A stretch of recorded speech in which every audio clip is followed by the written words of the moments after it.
Hello. Hello, teacher. What is your name? My name is Bảo Ngọc. All right. How are you today? I'm happy. How old are you, Pink?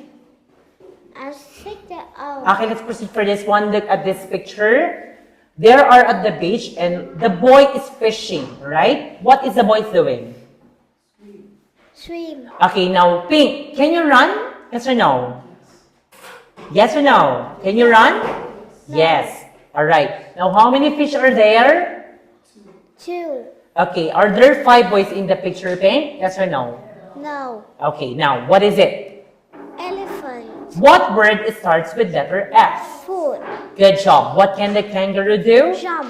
Jump. What are they? Infant. They are insects. And how many insects are there? 3. Very good. Do you have sister, Pink? Yes or no? Yes. Okay, so now Peter is at the shop and there are many fruits. Can you show me where is the banana? Banana. All right, good. Now, how many apples do you see? How many apples? 1 or 2? 2. Okay, very good. So now at this point, what is the boy doing? Eat. Okay, how does the girl feel? Is she happy? Happy. Okay, now, what food do you like?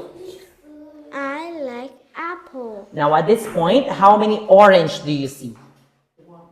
1. Alright, so that's all for tonight. Pink, goodbye and thank you. Goodbye.